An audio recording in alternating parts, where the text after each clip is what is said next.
Hello, welcome my to channel Reading Book 1984.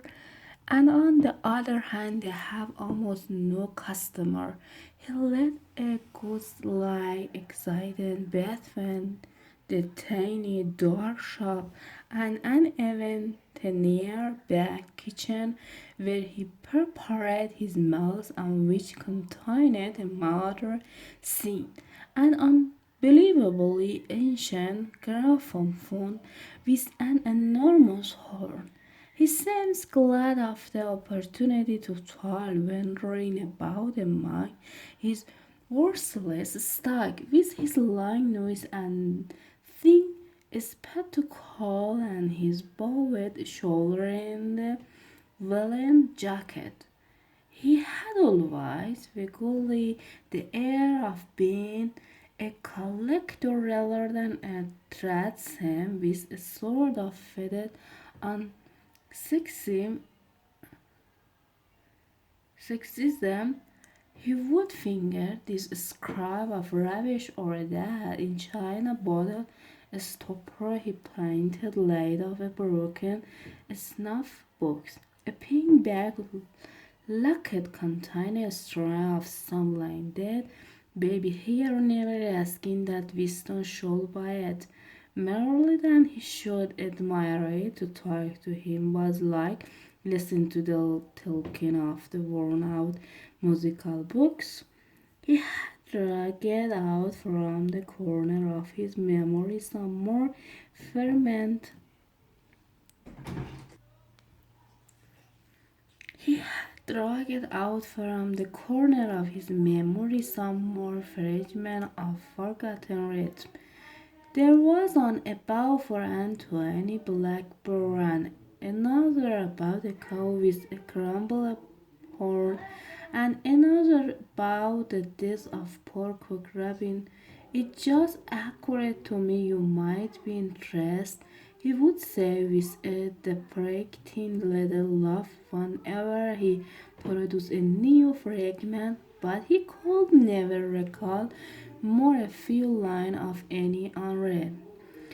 Of them new in a way was never out of there that what was now happening could not last long. There were times when the fact of impending death seemed as palpable as the bed they lay on, and they would cling together with a sort of disappearing sensuality like the man's soul grasping at his last morsel of pleasure when the cloak within 5 minutes of strain.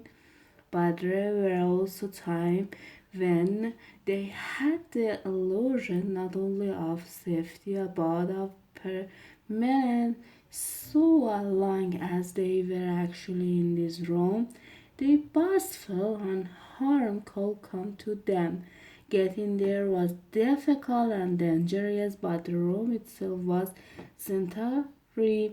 It was as when Winston had gazed into the heart of the pa- paperway with the feeling that it would be possible to get inside that glassy world, and that outside time could be arrested. Often they give themselves up to their dream of escape.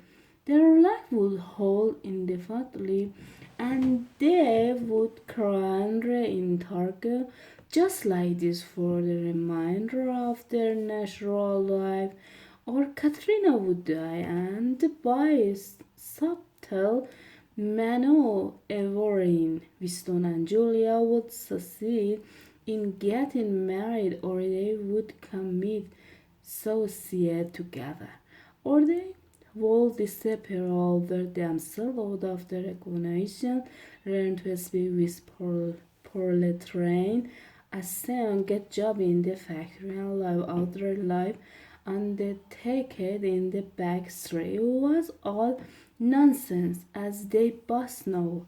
In reality, there was no except even the unplanned that was perceptible.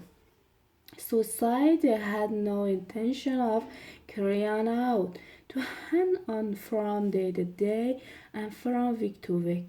Spin out a present that had no future, seemed an uncontrollable in instance, just as ounce long will withdraw the next breath so long as there is air available. Sometimes today talk of engaging in active rebellion against the party, but with no notion of how to take the first step, even if the fabulous brother how was a reality, there still remained the difficulty of finding his way into it.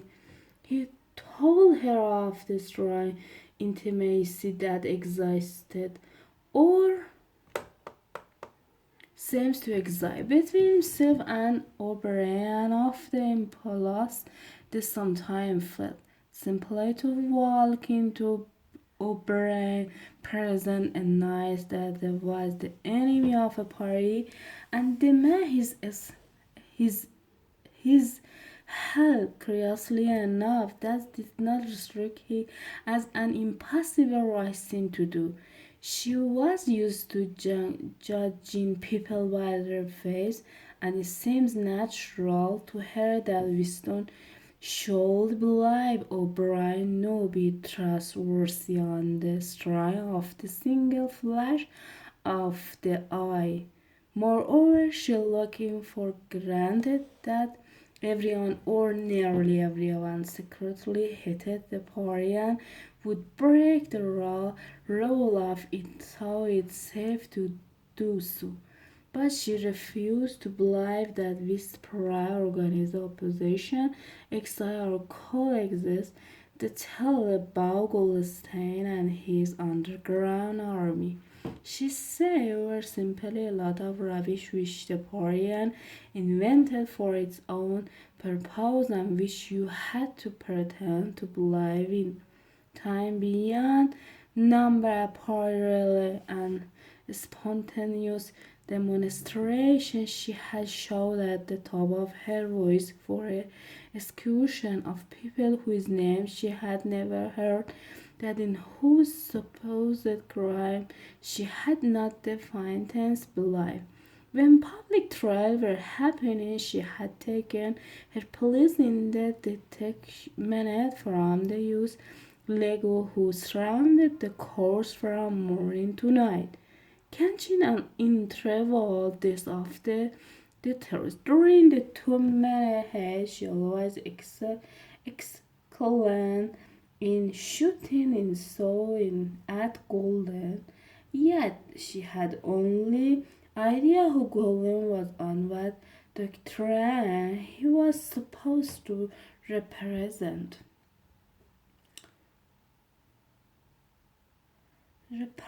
She had grown up since the revolution and was too young to remember the ideological battle of the 50s and 60s. Such a thing as an independent political movement was outside her imagination, and in any case, the party was invaluable.